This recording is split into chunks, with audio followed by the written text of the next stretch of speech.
Buenos días para todos.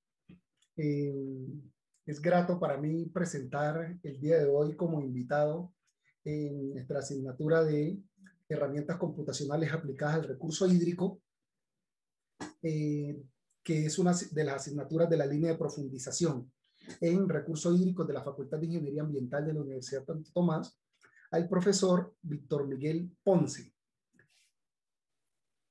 El ingeniero Víctor Miguel Ponce, pues un experto en el campo de la ingeniería del agua, incluyendo la hidráulica, la hidrología, la ingeniería de recursos hídricos, cuenta con más de 53 años de experiencia en campos de la educación, de la investigación y de la consultoría en estos temas. Sus principales áreas de experiencia son la hidráulica y la hidrología computacional, en la hidrología ambiental, la hidrología subterránea, la ecohidrología, la hidroclimatología, la ingeniería de sedimentación y específicamente trabaja actualmente pues en temas de ingeniería, la aplicación de ingeniería online,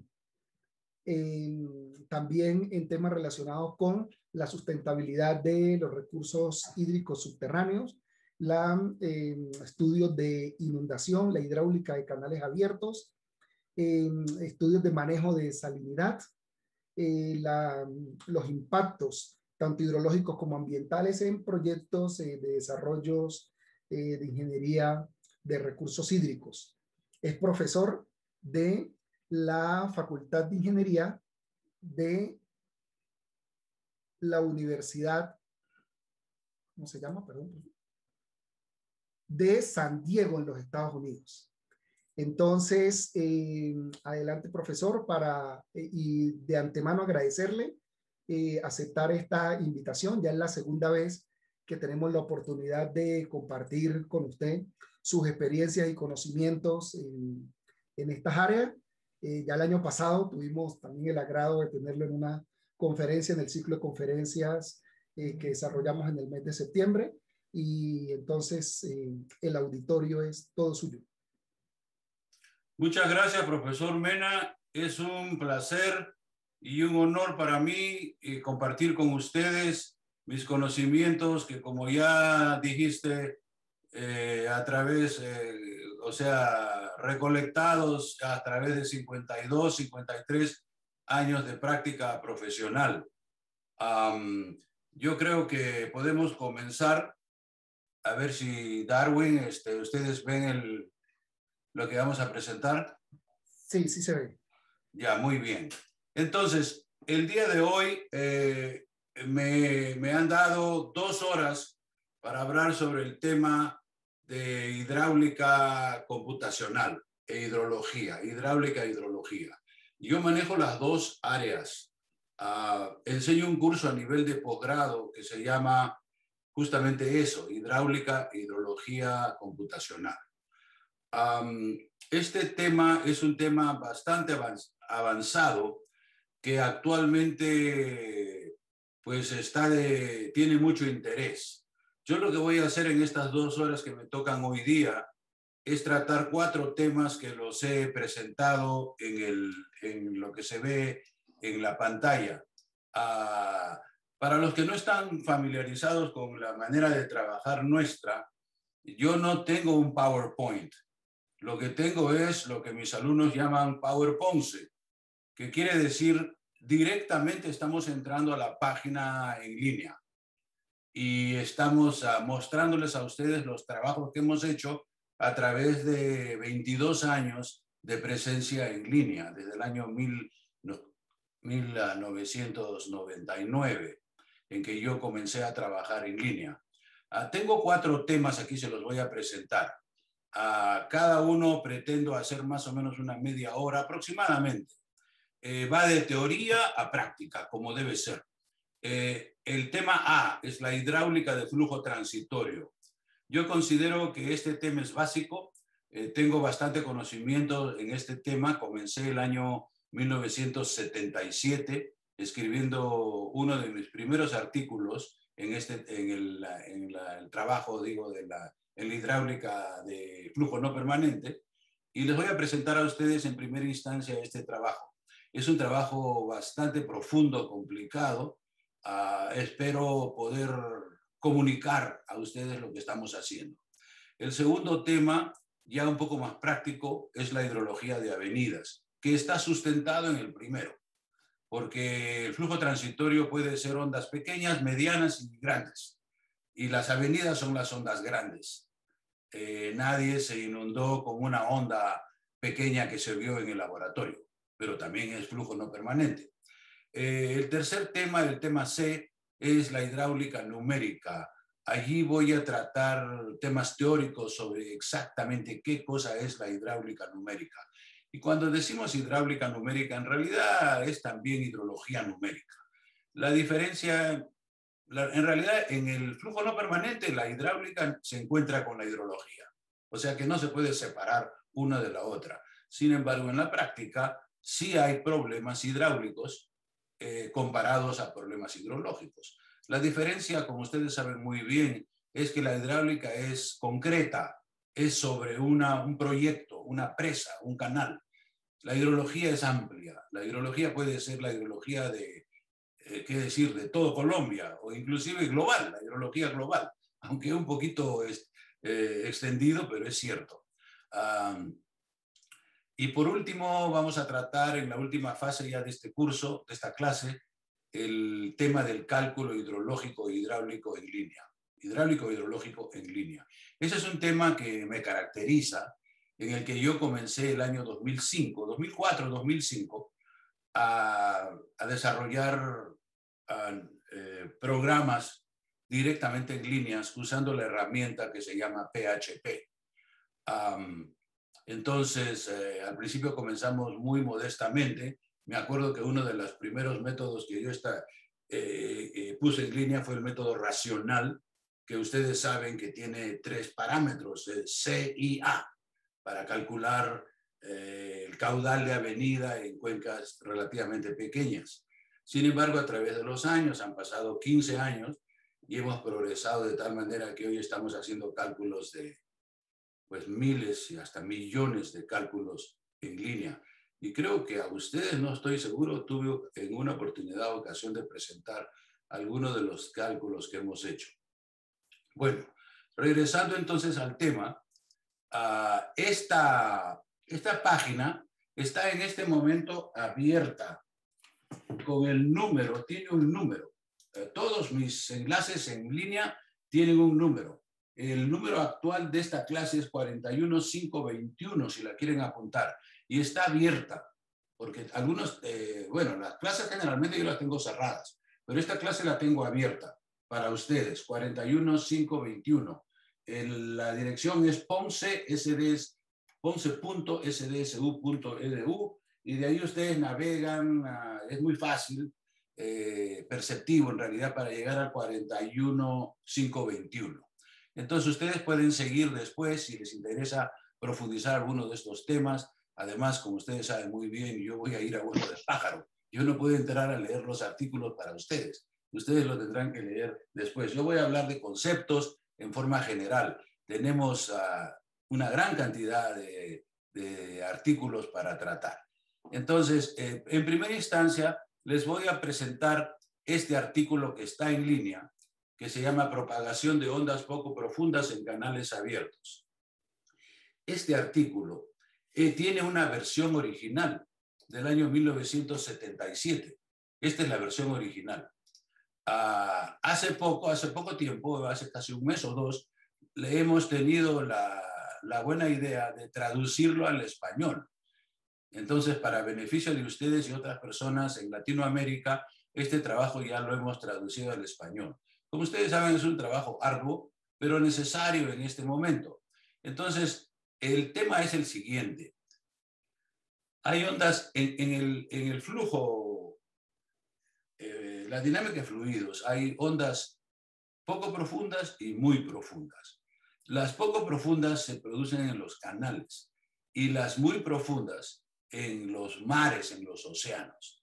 Nosotros en este momento estamos concentrándonos en los canales, en la hidráulica de canales. Por eso dice poco profundas. en canales abiertos porque es un poquito repetitivo.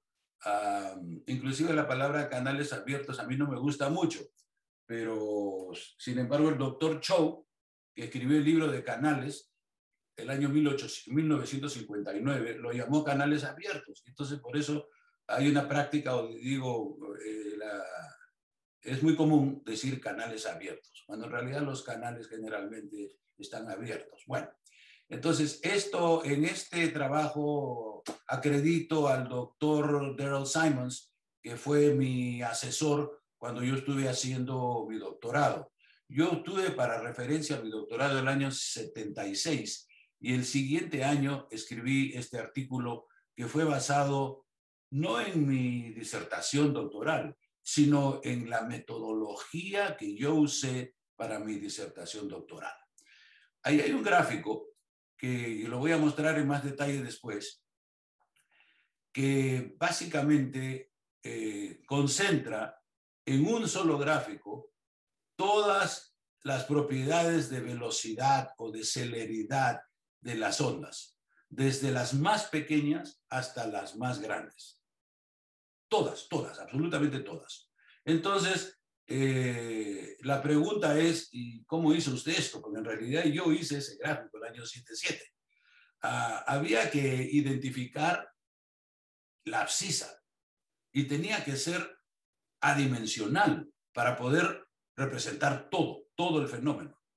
Entonces, nos tomó algún tiempo, digamos, yo diría, unas semanas, conociendo ya la metodología, a encontrar esta abscisa. Para hacer esto hay que buscar la literatura, qué es lo que dice la literatura, etcétera, y basados también en el pensamiento de pensadores en esta área como Wulheiser, que ha sido uno de mis profesores, encontrar pues la situación adimensional para poder expresar todo el problema. Y entonces aquí tenemos el caso de las ondas cinemáticas en esta zona de aquí, que son las más grandes, pero claro, aquí aparecen a la izquierda porque el abscisa es adimensional. Y en la derecha tenemos las ondas dinámicas, en realidad son dinámicas, pero aquí hay un problema de semántica que ya aclararé un poco después. Tenemos entonces lo que nosotros llamamos ondas cinemáticas, luego ondas mezcladas mixtas y luego ondas dinámicas. La onda cinemática se caracteriza porque teniendo una celeridad constante a través del espectro, no tiene difusión, no se atenúa. Lo mismo la onda que llamamos de dinámica, también igualmente. Aquí, por ejemplo, esta onda no tiene difusión. Esta es la onda de Lagrange que aparece en la dinámica de fluidos. Lagrange nunca identificó un valor de difusión, porque no había, simplemente no había. Y en el centro, aquí tienen estas ondas ustedes que se llaman, que yo las llamo, mixtas cinemáticas dinámicas. Sin embargo, hay que aclarar que en la práctica de la hidráulica, estas ondas de acá se dan en llamar ondas dinámicas, porque el año 1973, el señor Danny Fred, que trabajaba con el Servicio Nacional de Clima en Estados Unidos, les dio el nombre de ondas dinámicas y con eso se quedó. Y como Danny Fred era muy popular, básicamente él cambió o hizo el curso pues para que todo el mundo siguiera.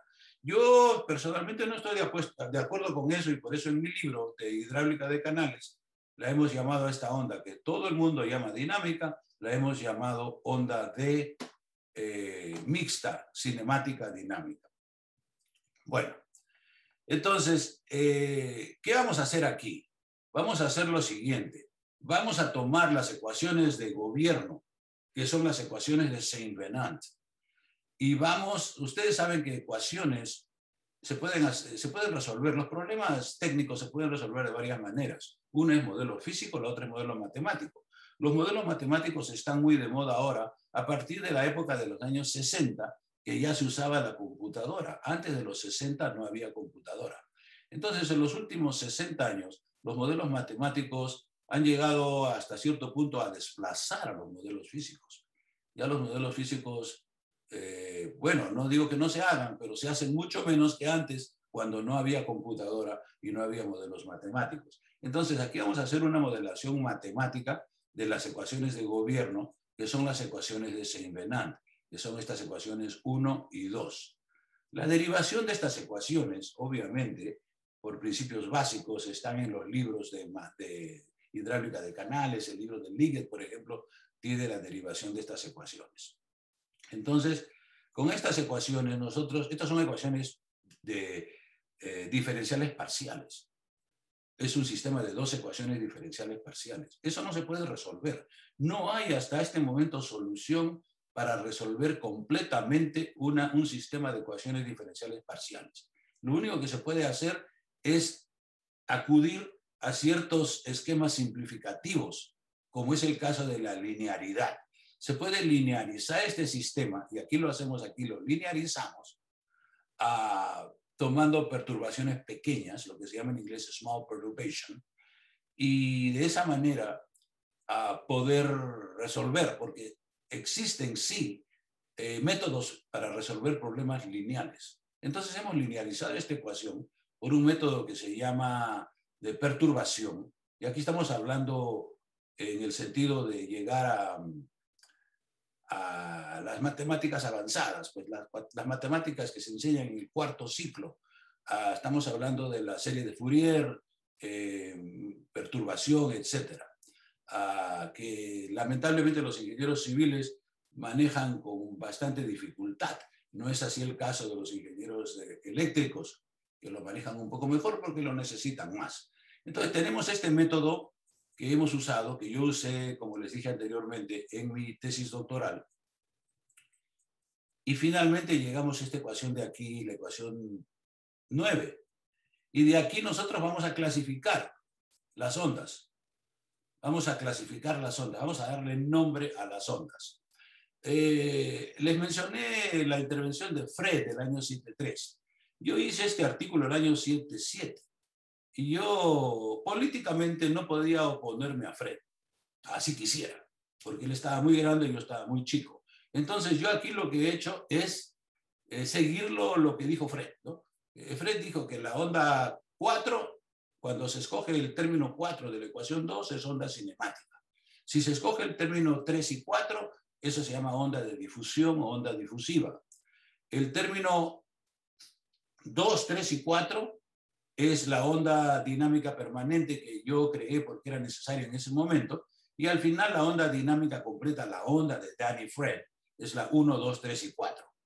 Y la 5 es la onda, ahí no pude hacer otra cosa que ponerle onda de gravedad, porque en la literatura en ese momento muchas personas se referían a la onda de Lagrange, que es la ecuación 1, 2 y 3, de los términos 1, 2 y 3 como onda de gravedad. Entonces, poniendo a un lado el problema semántico, así lo hicimos el año 77. Les menciono en este caso que este trabajo fue premiado porque existe en la SCE, la Sociedad Americana, un programa para premiar trabajos que son bien claros, que están bien claros. Y este trabajo estaba sumamente claro, por lo tanto fuimos premiados.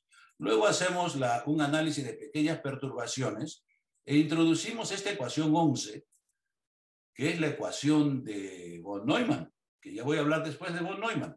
Von Neumann fue el científico favorito de Hitler, y luego que pasó él a trabajar en los Estados Unidos, fue acreditado como uno de los propulsores del desarrollo de la computadora en los años, fines de la década de los años 40 y 50. Esta fórmula no es de von Neumann, pero se le atribuye a él como en la práctica, esta fórmula 11. Y con esto tenemos otros desarrollos, el 12, 13, 14.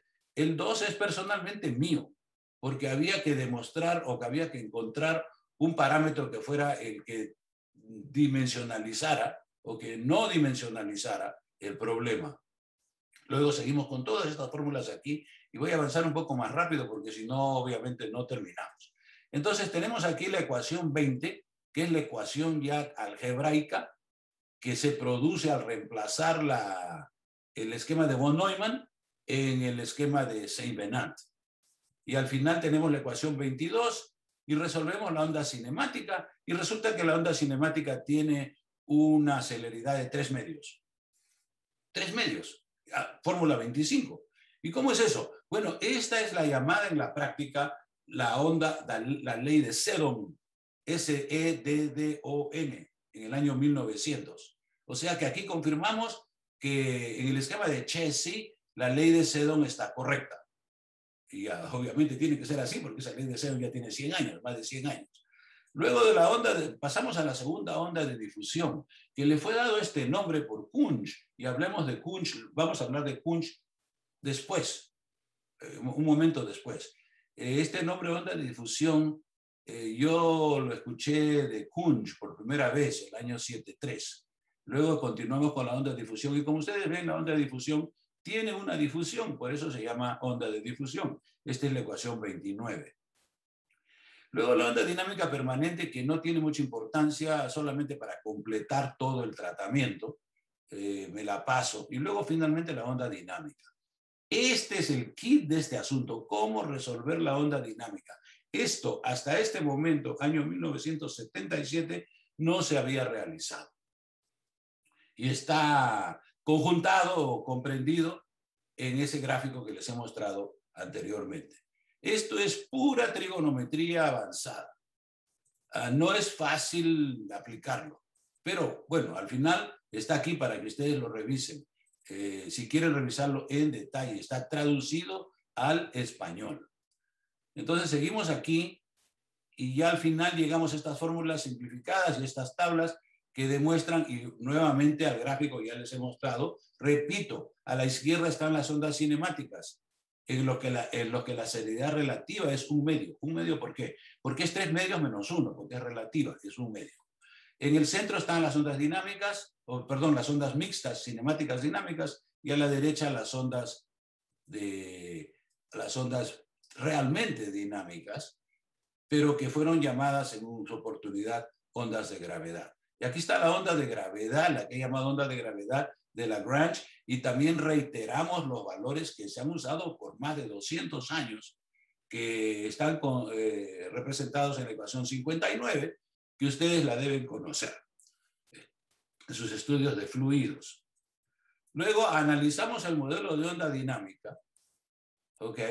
Y llegamos a una conclusión interesante, que en la hidráulica permanente el número de Froude 1 es representativo, pero en la hidráulica no permanente, que estamos hablando aquí, el número de Froude 1 se conjunta, se reúne con el número de Froude 2, que como ustedes ven acá en esta tabla.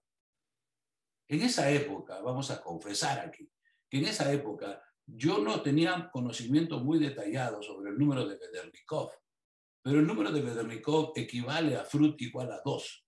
O sea que yo si tuviera que hacer esto nuevamente lo haría y pondría Froude igual a 2, o que es lo mismo que Vedernikov 1, porque hay que representar en la hidráulica tanto el Froude como el Vedernikov, porque no son, o sea, no es una función de otro, son totalmente independientes y ya veremos eso después.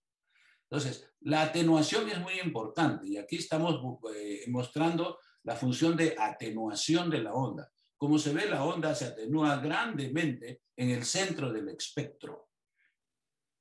¿Qué quiere decir eso? Que las ondas dinámicas o las ondas mixtas cinemáticas dinámicas son bastante atenuadas.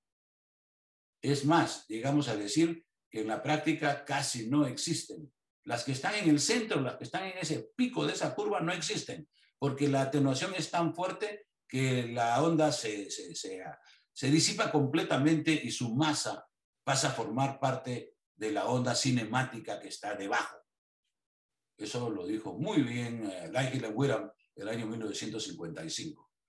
Luego analizamos el número de Froude mayor de 2, que equivale al estudio, al análisis de las ondas llamadas de rollo, que se producen cuando el Vedernikov es mayor que 1.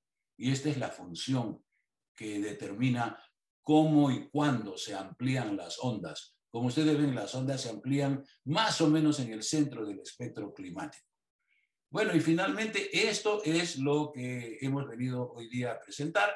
Y entonces con esto ya podemos entrar claramente a los otros trabajos, ¿no? Al segundo trabajo es la perspectiva del número de Vedernikov. hemos hablado del número de Bedernikov. El número de Bedernikov fue establecido en el año 1946 por el científico ruso Bedernikov. Y el año 48, un americano, no me acuerdo en este momento el nombre, le dio el crédito. Dijo, este es un tema importante y podríamos llamar a este concepto el número de Bedernikov. El nombre fue Powell, en un paper, en un artículo que escribió Powell en el año 1948.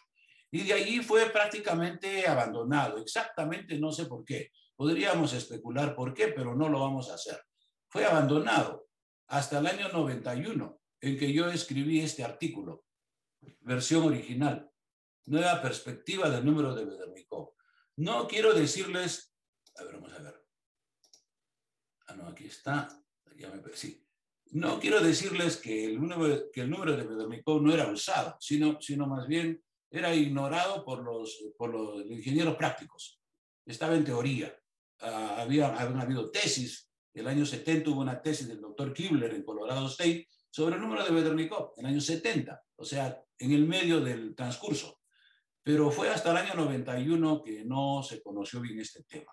¿Y por qué? Porque en el año 91 nosotros escribimos este artículo en que mostramos que el Fruit y el Bedernikov son totalmente independientes, que no es el caso de la presentación que hizo Cho en su libro en el año 59. Él dijo que el Bedernikov era una función del Fruit, lo cual no es cierto. Entonces, cuando ustedes lean este artículo, se van a dar cuenta que, como digo allí en el principio, hay 3 velocidades características en el flujo permanente y no permanente. La velocidad del flujo, la celeridad de la onda cinemática y la celeridad de la onda dinámica. O sea, Seddon y Lagrange. Y esas 3 características velocidades dan lugar a solamente 2 números independientes. El tercer número sería dependiente de los otros 2. Resulta que ese tercer número viene siendo, como demostramos aquí, el exponente de la curva de gasto. O sea, yo digo en mis clases que el exponente de la curva de gasto, a la cual yo llamo beta, reúne todas las propiedades de la hidráulica de canales permanentes y no permanentes. Es el parámetro por excelencia del curso que estamos hablando en este momento. Tenemos el número de Bedernikov en la presentación de Cho y Jolly-Jevevich en Colorado State, que es bastante complicado, pero había que presentarlo. Es complicado, pero es general también. Pero nosotros también hemos hecho una presentación general, ¿no? Y tenemos que hemos seguido el álgebra aquí y hemos visto la relación entre el B y el F que viene a ser el beta, que es lo que les estoy hablando a ustedes. Tiene 3 valores, no puede haber 3 números independientes. Una vez que se determinan 2, el tercero es dependiente. El tercero viene a ser el beta. Yo lo he dado en llamar beta. En la práctica algunas personas le llaman M. El M, el valor de M minúscula. Yo prefiero el valor de beta. Aunque hay una pequeña confusión aquí con el Boussinesq beta, ¿no? de Cho. Sin embargo, yo he continuado usando beta y espero que eso se use, ¿no? El beta de Cho es para el flujo uniforme y nuestro beta es para el flujo no permanente, unsteady flow, ¿no? En inglés. Resulta que este trabajo nos llevó a ver el efecto de la fricción y la forma de la sección transversal. A propósito, este trabajo lo hicimos con un señor que fue alumno mío del año 95, llamado Pedro Porras, que actualmente ya se retiró de su carrera. Miren, han pasado 35 años y Pedro ya está retirado ya, el de Venezuela, pero estaba trabajando conmigo en San Diego el año 95. Con Pedro pasamos varios meses, digo yo, hasta un año, examinando todos los días estas ecuaciones. O sea que esto no es fácil, no vayan a creer que parece fácil, porque ya lo hemos presentado de forma fácil, pero en realidad no es fácil. Entonces, el rol del número de Bedernikov en el modelado de cuencas hidrográficas. Este tema lo iniciamos el año 86 y luego el 91, en el cual cuando se usa el Bedernikov se puede usar para aumentar la fórmula de Hayami. ¿Cuál es la fórmula de Hayami? La fórmula de Hayami es esta fórmula número 5, que ven ustedes aquí. Esta fórmula se desarrolló en el año 51, por el japonés Hayami, el profesor japonés Hayami, año 51. Lo mismo Lahiri y Wheran, trabajando en Inglaterra, también hablaron sobre este tema, pero no lo expandieron, lo usaron como una onda puramente difusiva. Pero después Doug y otros han hecho trabajos más avanzados, en los cuales han incorporado la componente dinámica en la ecuación de Hayami. Entonces, esto viene a darnos la ecuación 6, que dice que, como ustedes ven, la comparación entre el 5 y el 6 es la fórmula de Hayami, que es la difusividad hidráulica, lo que se llama difusividad hidráulica, la capacidad de difusionarse de la onda, que es inversamente proporcional a la pendiente y directamente proporcional al gasto unitario. Cuando la pendiente es mayor, la difusión es menor. Es cierto eso, las ondas cinemáticas son bien empinadas, canales bien empinados y no se difusionan. O sea, la ecuación de Hayami está correcta, matemáticamente correcta. Doug presentó variaciones de esta fórmula 6 y nosotros la hemos ya mejorado el año 91, porque Doug no la presentó completa. Él no puso el Vedernikov allí, él puso otros términos. Luego vinieron unos alumnos de Doug el año 82 que hicieron el trabajo y llegaron con el beta casi al Vedernikov, pero no llegaron al Vedernikov el año 82. Entonces yo, tomando todas esas informaciones, ya el año 91 publicamos este artículo en que encontramos que toda esa función que habían hecho los alumnos de Doug era en realidad el Vedernikov. Esto lo hemos publicado en línea a propósito. Tuve una alumna del año 2013 que le pedí que trabajara todo este tema y lo hizo, lo publicó. Los invito a que vean ese paper, es casi inleíble, no se puede leer ese paper. ¿Por qué? Porque es sumamente complicado matemáticamente. Pero la conclusión es la ecuación 6. Ahora, esta ecuación 6 habría que preguntarse qué tan importante es. Y en la práctica es muy concreta, muy definitiva, pero en la práctica es poco importante porque la componente del Vedernikov es pequeña, generalmente pequeña. Pero habría que ponerla allí porque si es 1%, bueno, en modelación el 1% es importante, en la práctica no, pero en modelación sí. La modelación tiene que ser perfecta y ya vamos a ver después por qué. Porque si no lo es, causa problemas de convergencia.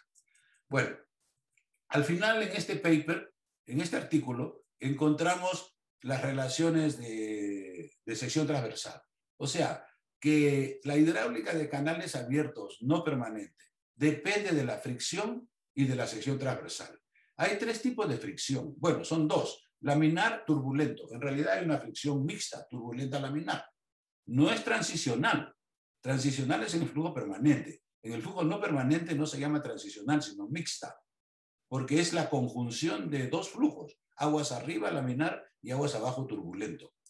Esto ya se ha demostrado bastante bien. Dentro del flujo laminar tenemos el Manning y el Chessy. ¿Por qué dos? Porque así fue en la historia.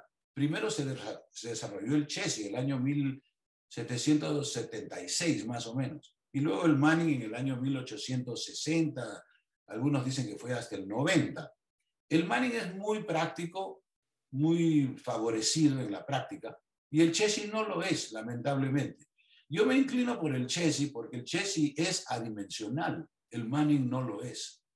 Al no ser adimensional, el Manning va a esconder las propiedades físicas, lo cual el Chessy no lo va a hacer nunca. Nosotros tenemos una fórmula adicional que llamamos Chessy modificada. En nuestro libro también, en nuestro libro de canales abiertos o de canales que ya ustedes lo habrán podido ver.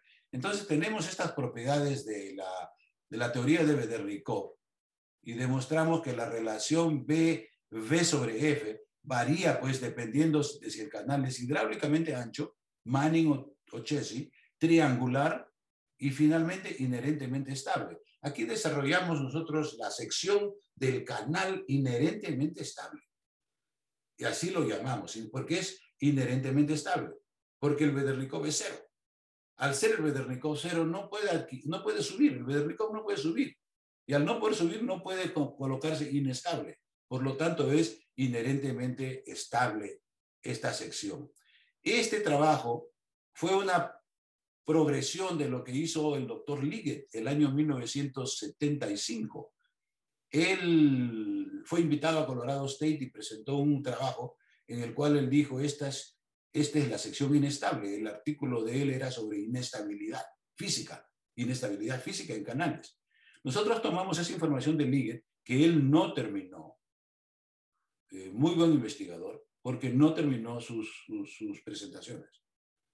El doctor Yevovich una vez me dijo, el buen investigador nunca termina sus trabajos, porque si los termina ya nadie puede seguirlos, o nadie puede aumentar sobre esos trabajos.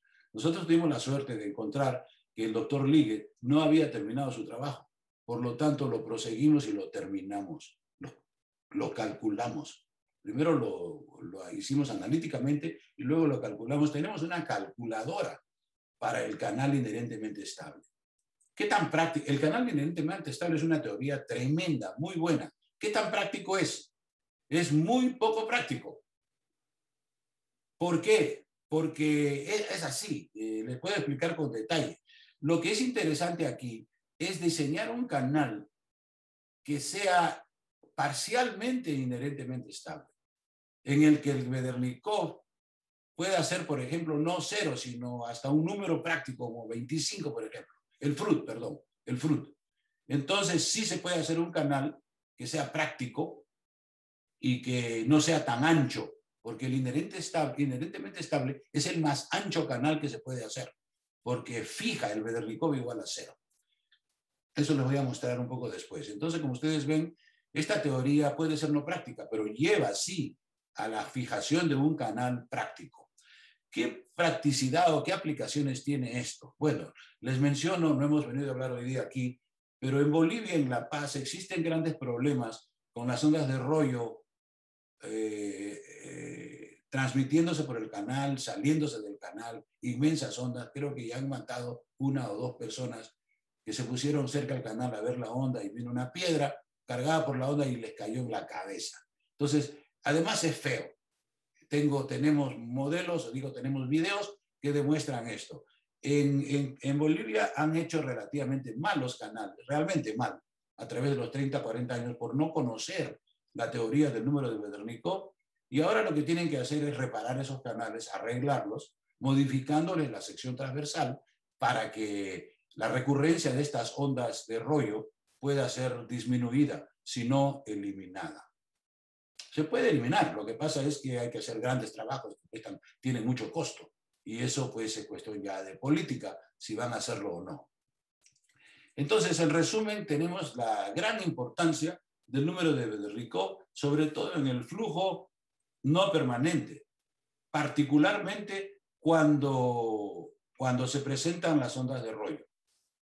Y el examen de cómo, cuándo y por qué se presentan las ondas de rollo, nosotros ya la tenemos publicada en un artículo que escribimos hace 2 años, en base a la experiencia que tuvimos en Bolivia. Yo estuve en mayo hace 2 años en Bolivia, y escribimos ese artículo. Y luego 1 año después hicimos un artículo sobre el cálculo ya específico de cuánto tenía que ser, cómo tenía que ser la sección transversal para poder controlar las ondas de rollo. Las ondas de rollo definitivamente deben ser controladas.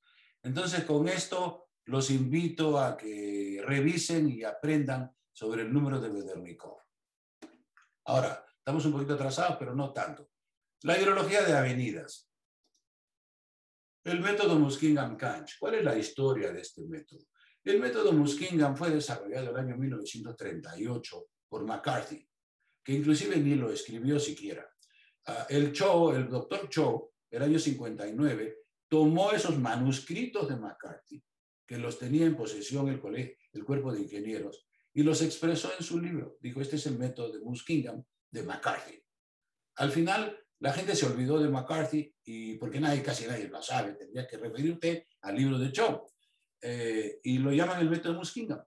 1938, 48, 58, 68, hasta el 69, en que apareció un señor Kunch, en inglés se dice Kanch, que a propósito, me parece que todavía aquí está el señor Kanch. La palabra Kunch reconoce a Jan Kanch, ingeniero polaco-francés, que en 1969 publicó las ecuaciones utilizadas en el nuevo método. El nombre compuesto Muskingum-Ganch o Muskingum-Ganch aparentemente se utilizó por primera vez en 1975 en el informe de estudios de inundaciones publicado por los ingleses. Fue Price de Wallingford, en la época, creo, Wallingford, gran institución de investigación en Inglaterra, que comenzó por primera vez a utilizar este método 6 años después y le llamó, lo apadrinó Muskingum-Ganch. Entonces nosotros después ya hemos tomado esto como referencia. En 1990, el método Muskingum-Ganch fue incorporado al modelo GEC-1 y ahora, por supuesto, al GEC-HMS. En el 98, el GEC-1 fue la base del modelo HMS, hoy ampliamente utilizado en la práctica. ¿Cuál es la diferencia entre el Muskingum y el Muskingum-Ganch? El Muskingum es viejo, el Muskingum-Ganch es nuevo. Bueno, no tan nuevo, tiene 50 años. Pero eso no quiere decir que haya sido usado. Como le digo, los americanos lo comenzaron a usar en el año 90, o sea, se demoraron 21 años en aplicar la fórmula de Kunsch. ¿Por qué? Porque es complicada, es una cosa difícil, no es una cosa para tragar en un momento, hay que digerirlo. Yo escribí un artículo en el año 81 sobre esto y el Servicio de Conservación del Suelo se demoró 4 años en estudiarlo. Y el 85 dijeron, parece que está bien. Luego el 87 el Cuerpo de Ingenieros me invitó a dar una charla sobre este tema, porque claro, ya se habían enterado y decía, bueno, ¿y qué es esto? No sabemos. Y luego el 87 se demoraron 3 años en incorporarlo en el GEC-1. Así son las cosas, son lentas. Actualmente se está aplicando ya este tema en el Open Book, o sea, en el libro abierto, por los grandes desarrolladores de software a nivel mundial. O sea que fíjense nomás, se está aplicando ya hace 50 años. Estas cosas son lentas, demoran, porque son difíciles. Entonces tenemos las referencias originales de McCarthy en Kunsch, el año 38 y el año 69. La referencia está en Chow y el otro está en mi libro, en la sección 10.5 de mi libro. La naturaleza del cálculo. McCarthy no sabía sobre difusión numérica. La difusión numérica en la matemática o en la presentación hidráulica apareció el año hidráulica y de mecánica de fluidos. Apareció el año 68 con un artículo de Hirt en el que hablaba de viscosidad artificial. Fíjense, que es lo mismo que difusión numérica a propósito. Porque viscosidad es difusividad y difusividad es difusión. Entonces, ellos no sabían lo que estaban calculando en esa época. Fue Kunsch que nos dio el año 69 las herramientas para poder analizar esto. Lo que pasa es que hay un error en el cálculo cuando la situación es discreta. O sea, que si está usted usando métodos numéricos, va a haber un error en el cálculo. Y ese error causa difusión, causa una difusión numérica. En la naturaleza siempre hay un error, un ruido, y eso causa difusión. Eso lo dijo el año 51 el señor Hayami, con su famoso artículo. Él justamente derivó la fórmula de Hayami. Dijo, esta es la difusividad que puede usarse para calcular la difusión. Eso fue el año 51. Pero Hayami estaba hablando de difusión física, no de difusión numérica. Tuvimos que esperar 18 años para que venga Kunsch y nos entregue la fórmula de la difusión numérica. Eso fue lo que hizo Kunsch. Y fue más allá Kunsch, porque dijo, ya tenemos la difusión física de Hayami.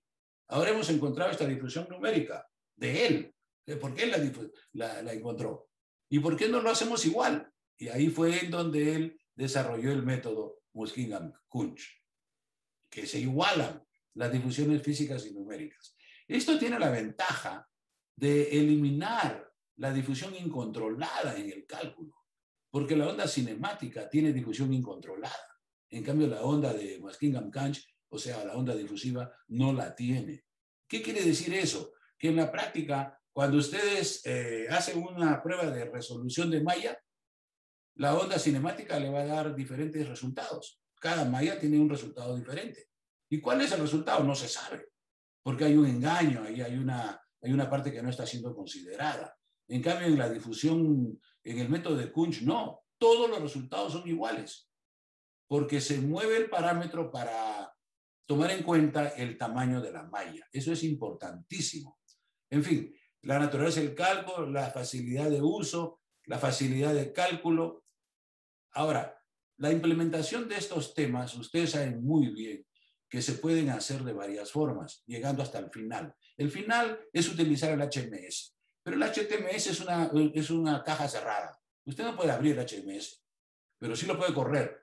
Entonces, para correrlo bien, necesita saber los fundamentos teóricos del HMS, porque si no va a resultar mal o puede pasar cualquier cosa. Entonces, es necesario conocer los fundamentos teóricos, que es lo que estamos hablando en este momento.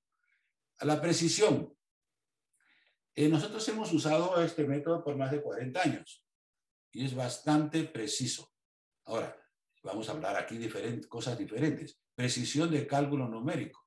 Pero si usted se equivoca en el Manning o se equivoca en la sección transversal, ya se acabó la precisión. O sea, todo para que el resultado sea correcto, todas las componentes tienen que ser correctas. Por eso estamos hablando bien de precisión. Enrutamiento no lineal, ¿qué significa eso? Las ondas de avenida son no lineales por naturaleza. ¿Qué quiere decir? Que diferentes elevaciones se transmiten a diferentes velocidades en función de la fórmula de Seddon. Entonces, la verdad es que tienden a empinarse. Pero como son ondas muy grandes, es poco el empinamiento. En ciertos casos exacerbados, el empinamiento puede ser tal que puede llegar a producir una pared de onda. Es lo que nosotros hemos llamado la onda cinemática killer wave, o sea, una onda asesina, que ha pasado en varias oportunidades, particularmente en los Estados Unidos. Tenemos un artículo sobre esto. Entonces, llegamos a las conclusiones que el método Muskingum-Cunch es moderno. Es tan moderno que está siendo ahora implementado en el modelo Danish Hydraulics en Europa. Yo digo porque ya conversé con las personas hace varios años, 6 o 8 años, conversé con ellos sobre esto, me dijeron que estaban implementando ese método. Y tengo varias historias sobre esto porque, claro, he viajado y conozco el tema. Pero lo que les digo, resumiendo, es que el método ya está casi en la práctica. Está todavía ya puesto, digamos, en los modelos para que la gente pueda comenzar a usarlos. Nosotros lo hemos utilizado por 40 años, pero lo hemos utilizado fuera de la práctica, porque ustedes saben que la práctica está establecida por los modelos grandes, por los modelos Xi de Europa o los modelos HEC de Estados Unidos. Y yo no conozco otra práctica, no conozco la práctica japonesa, me imagino que deben tener sus propios modelos, pero ellos son los que predominan en el uso. Entonces, flujos de avenida. Este es el río Muskingum, que yo una vez visité, pero lamentablemente tomé fotos, pero no salieron bien. En fin, este es el río Muskingum. ¿Por qué el río Muskingum? Porque McCarthy trabajaba para el cuerpo de ingenieros y le dieron el trabajo de hacer el análisis de flujo en el río Muskingum. Y él comenzó a hacerlo, se pasó 4 años haciéndolo y desarrolló su método. Pero su método le salió de suerte a él. Él trató varias fórmulas y encontró una que funcionaba. Y funcionaba porque era la más adecuada desde el punto de vista mecánico, físico. Y entonces él la aceptó sin conocer más allá del asunto. ¿Por qué? Porque McCarthy era un hidrólogo práctico, él no era matemático. Y ustedes saben muy bien que hay especialidades. Entonces él no podía hacer lo que hizo Kunc. Pues. Kunc, en oposición, era matemático, era un matemático polaco que terminó haciendo su carrera en Francia. Entonces, Kunc tenía las propiedades, o sea, las habilidades para poder hacer este tema. Nosotros consideramos que el artículo de Kunc del año 69 es uno de los más preclaros en la hidráulica de fluidos, sobre todo en la hidráulica de avenidas. Ahora, la precisión computacional ya la sabemos, una alta precisión, tiene propiedades numéricas incluidas estabilidad y convergencia, y vamos a hablar de eso un rato más después. Tenemos varios artículos sobre este tema, como 10 artículos, que ustedes los pueden ver en mi página. Las ecuaciones de enrutamiento son similares. Estas son las ecuaciones de Muskingum, así como las ven, el 2, 3 y 4. El 5 es la ecuación de la ecuación de Seddon, que se practicaba ya en la práctica, en el uso de la ecuación de Muskingum. Pero a la ecuación de Muskingum le falta la ecuación 6. Esta ecuación 6 es la ecuación de Kunc, en que dice que no solamente el K se conoce por la fórmula de Seddon, sino el X se conoce por las fórmulas tanto de Hayami como de Kunz. Hayami es esta de aquí, Q sobre S sub 0. Hay un 2 ahí que se cancela con este 2, que hay un 2 aquí también. La de Kunz es C delta X sobre 2. El de Hayami es Q sobre S sub 0 sobre 2. Se cancelan. Esta fórmula fue presentada no por Kunz, sino por los ingleses en su libro del año 75. ¿Por qué? Porque Kunz complicó la cosa un poco. Se quiso poner práctico y la complicó un poco. Él habló de la, ¿cómo se llama este término? El K que usa. Conveyance, o sea, la conducción. Y eso complica un poco la cosa porque mucha gente no está acostumbrada a trabajar en esos términos. Pero los ingleses lo simplificaron y lo pusieron de este tipo y funciona bastante bien. Nosotros lo hemos usado mucho y está en muchos libros ahora. Es una cuestión aproximada, porque usted tiene que ver si es lineal o no lineal. Si es no lineal va a variar en la malla. Si es lineal, no varía. Entonces, ¿cuál es la diferencia entre lineal y no lineal? Aquí está. ¿Qué pasa? Que el enrutamiento, la física, la práctica es no lineal, pero en la práctica se puede hacer un enrutamiento lineal porque el aspecto no lineal es muy pequeño, a no ser que sea muy rara la situación, y hay que ver eso con cuidado. Y entonces nosotros consideramos que el enrutamiento lineal es el 90% del problema. En Muskingum no había no lineal. No lineal puede haber en Muskingum-Kanch y se puede hacer. Y se puede hacer comparaciones. Pero nosotros consideramos que estas comparaciones están en el rango de la investigación y no de la práctica. Yo no creo que haya ingenieros prácticos allí que estén haciendo enrutamientos no lineales.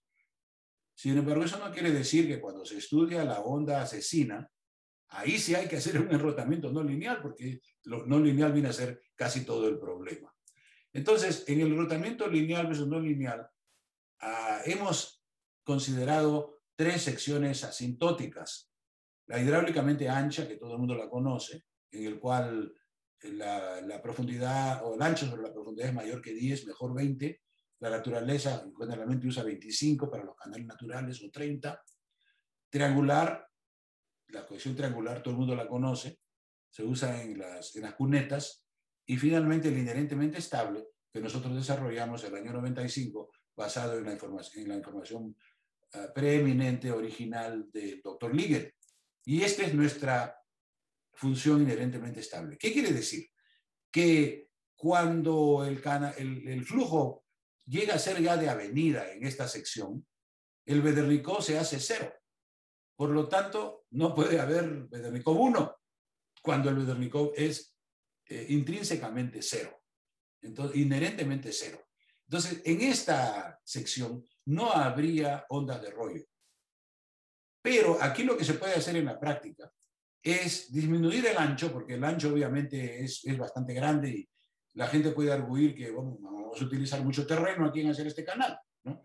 Entonces, se puede disminuir haciendo un cálculo de un canal inherentemente estable parcial con un número de Froude que no sea infinito, como dice ahí, sino más bien que sea 25 o 30, porque ese es el máximo número de Froude en función de la hidráulica misma a la que se puede llegar. Entonces, ¿para qué hacer un canal con un número de Froude inherentemente estable igual a infinito, como aparece en este gráfico, si lo puedes hacer con 25 o 30, o 20 inclusive? ¿Ves? Y entonces esa es la fórmula que se puede resolver.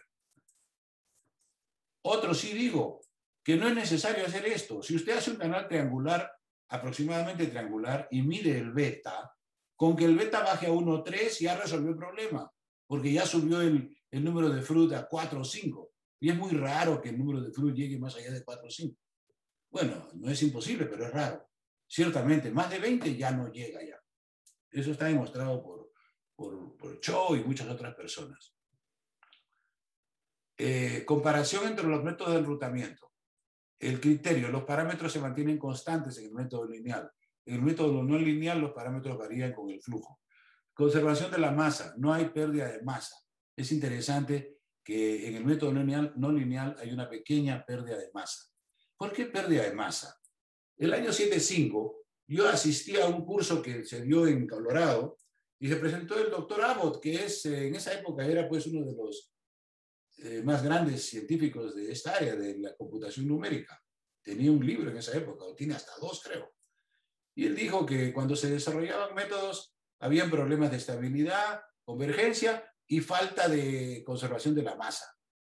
Y habló de masa, pero que no quiso hablar de energía y momento, porque en realidad, si tú estás considerando 3 condiciones físicas, masa, energía y momento, en el flujo no permanente la energía no tiene rol, pero el momento sí, o sea, la momenta, lo que se llama en español a veces la cantidad de movimiento. Pero la masa es visible, medible. Entonces, se puede, porque nosotros sabemos cuánta masa hay debajo de un hidrograma, la podemos medir. Entonces, es muy fácil medir la masa. Hemos hecho esos trabajos ya hace varios años y decimos que en el método lineal hay una pérdida perceptible, usualmente menor del 1%, lo cual es pequeña y se puede despreciar. El grado de dificultad fácil, más difícil, campo de aplicación en la ingeniería práctica, recomendaciones en la investigación y otras aplicaciones más especializadas. Siempre habrá investigación. ¿Por qué? Porque tiene que haber maestrías, tiene que haber doctorados. La gente tiene que capacitarse a mayor nivel. Y entonces en esas maestrías y en esos doctorados se van a hacer los trabajos que todavía no se han hecho, ¿no? El modelado de la dinámica de cuencas utilizando la onda difusiva. Esto sí les digo que este artículo fue traducido la semana pasada. Tenemos una persona en el Perú, en Cajamarca, que está haciendo estas traducciones. Son lentas, muy morosas y es bastante trabajo. Es increíble la cantidad de trabajo que entra en una traducción. Usted puede hacer un Google y traducirlo todo automáticamente, pero es un 90%. 90%, no, vamos a decir en lo mejor de los casos, 95%. Y la parte remanente tiene que ser traducida manualmente y es difícil. ¿Por qué es difícil? Porque lo que usted puede decir en inglés no lo puede decir en español. Se ve ridículo. Tiene que cambiarlo, tiene que modificarlo y ese es el asunto que nos ha tomado aproximadamente, pues yo digo unas 6 horas arreglar esto después del Google. A mi asociado y a mí personalmente, porque obviamente yo conozco el tema en español y en inglés, y entonces tengo que entrar ahí a participar en la traducción. Pero los invito a que ustedes vean este artículo. ¿Cuál es la historia de este artículo? Es que el año 65 ya las computadoras estaban disponibles. Yo el año 66 fue la primera vez que yo me enteré que las computadoras ya iban a llegar, las computadoras de los Estados Unidos. Yo estaba en esa época, era alumno del 4º año en la Universidad Nacional de Ingeniería en Lima. Y se presentó, se puso un afiche, un artículo que decía, el doctor, no me acuerdo el nombre de él, va a venir a enseñar un libro de Fortran. Perdón, un libro, no, una clase de Fortran, que es el sistema para usar las computadoras. Yo me suscribí al curso y lo atendí, lo presencié, y bueno, me pareció una cosa muy teórica. En fin, no me gustó mucho la programación. El señor, no me acuerdo el nombre de él, lamentablemente, se pasó 1 hora hablando del floating point, del punto flotante y luego el punto fijo. Y yo decía, ¿y esto qué? ¿Con qué se come? Como dicen en el Perú. ¿Y esto qué cosa es? Bueno, no me gustó mucho. Sin saber que después yo haría un trabajo en mi vida sobre ese tema, ¿no? Porque en esa época estaba muy joven. Entonces yo me retiré de la computación por 7 años, hasta el año 73. Y el año 73 regresé a Colorado a hacer el doctorado y el profesor Mahmoud, que era mi jefe en ese momento, me dijo, Ponce, ¿sabe Fortran? Y bueno, la verdad que sí. ¿Qué iba a decir? Lo tenía que aprender. Y luego me dijo, no, porque aquí vamos a hacer Fortran, vamos a hacer ese trabajo, etc. Entonces aprendí Fortran, aprendí el resto del Fortran que no sabía. Y luego, el año 92, me tocó escribir un libro de Fortran. Con tan mala suerte que a la hora de quererlo publicar, no lo quisieron publicar. Porque según decían, el Fortran había muerto el año 92. Y le dije, ¿cómo es posible? Yo acabo de escribir un libro y ya murió. Y me dijeron, sí, señor, disculpe, pero Prentice Hall no lo quiso publicar. Prentice Hall es una gran casa. Bueno, yo lo publiqué localmente, etcétera. Y el año 2002 o 2003 lo publiqué en línea. Y ahora hay gente que me aprecia, o sea, que me agradece al haberlo hecho, porque ya casi no existen libros de Fortran. El único creo que es el mío, en línea. ¿Quién va a hacer un libro de Fortran? Pues el Fortran parece que está muerto, pero no está. Resucitó varias veces y todavía está vivito y coleando. ¿Por qué? ¿Por qué un método tan antiguo todavía está bien? Es porque es el más preciso de todos. Repito, el Fortran es el más preciso de todas las calculadoras. 10 a 100 veces más preciso que el Excel, que a ustedes les gusta, que el otro que se llama MATLAB, y que todos los otros calculadores. Y no quiero compararlos porque en realidad es más preciso y más rápido que el PHP. El PHP lo estamos utilizando ahora todos los días, sin embargo es 10 veces más lento que el Fortran. Entonces, ¿por qué si el Fortran es 10 veces más rápido que el PHP, no estamos usando el PHP? Porque es muy moroso trabajar con Fortran, tedioso, complicado, trabajar con Fortran en línea. Se puede hacer, lo hemos hecho, pero es muy tedioso. Es más fácil hacerlo con PHP. Entonces, hemos abandonado el tedio y hemos asumido la facilidad, digamos, de poder hacer esto. El año 2005 comenzamos a hacer programas con PHP. Por 5 años hicimos métodos con Fortran y no avanzábamos. Había que estar consultando con el técnico. Y nosotros no queríamos hacer eso, porque entonces estamos supeditados a lo que diga el técnico, el computólogo. Entonces decidimos ir al PHP. O sea, por 5 años hicimos Fortran, lo abandonamos en trabajo en línea. Y comenzamos a hacer el PHP, ya tenemos 15 años haciendo PHP. Hay otras alternativas ahora, a lo mejor que han salido últimamente, pero el PHP lo dominamos bastante y es repetitivo. Y tenemos más de 300 calculadoras de PHP que ya les voy a mostrar algunas después, ¿no? Las de Fortran no las usamos. Eso no quiere decir que yo no reconozca que Fortran es el más rápido de los calculadores en este momento, a pesar de tener más de 60 años de edad. Entonces, el año 66, el doctor Bullheiser, trabajando en Cornell, trabajó el tema para su disertación doctoral, este tema, que es cómo haces tú generar descargas en un plano de open book, o sea, de un libro abierto, simulando una cuenca, y cómo haces tú para calcular la descarga, el caudal al final. Eso está complicado, hay que ver, primero hay que ver cuál es el modelo. Entonces, Bullheiser utilizó la onda cinemática, porque era muy fácil darse cuenta. Inclusive hay una historia sobre eso, que cuando él entró, su advisor, que era Liggett, le dijo, Dave se llamaba él, David, vamos a hacer el Open Book, porque nadie lo ha hecho todavía, y vamos a utilizar la onda dinámica. Y Bullheiser se puso a hacer la onda dinámica y la abandonó a los 6 meses o un año, porque no se podía. Y Bullheiser se dio cuenta muy rápidamente que si él continuaba con la onda dinámica, nunca se iba a graduar. Entonces regresó a Liggett y le dijo, mire, doctor Liggett, la verdad es que esto no funciona, he tratado 1000 maneras, no funciona. Y entonces allí decidieron bajar la escalera a la onda cinemática, e hicieron la onda cinemática. Esto que les cuento yo no es falsedad. A mí me lo contó Bullheiser personalmente, el año 95, en San Antonio. Y luego lo escribió en un artículo que hizo él el año después. O sea que está en el récord, lo que les estoy mencionando sobre el abandono de la onda dinámica por Bullheiser el año 65, bajo los auspicios del doctor Liggett, que ya les he mencionado. Entonces Bullheiser comenzó a hacer el trabajo y lo hizo muy bien, pero con onda cinemática. Paralelamente a Bullheiser, el doctor Shaki, que estaba trabajando en Princeton, también hizo lo mismo. O sea que ellos produjeron a la misma hora, a la misma época, estos trabajos. Paralelamente a ellos, había un señor Wooding en Australia que también trabajaba sobre este tema y aparentemente los tres produjeron el mismo trabajo, más o menos, obviamente, alrededor del mismo año, 65-66. Fueron los primeros que hicieron este cálculo, pero los tres lo hicieron con la onda cinemática. No entraron a la onda difusiva porque no la sabían todavía, porque estamos hablando de la onda difusiva año 69, y aquí estos señores están trabajando en el año 65. Y tampoco entraron a la onda dinámica, entraron pero se salieron de la onda dinámica. Y eso vamos a ver después, porque hay ejemplos que muestran todo esto.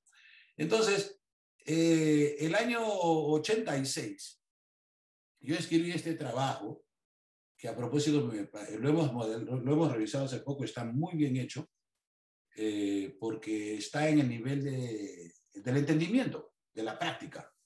Porque ustedes saben que se puede escribir cualquier cosa en forma difícil y nadie lo lee.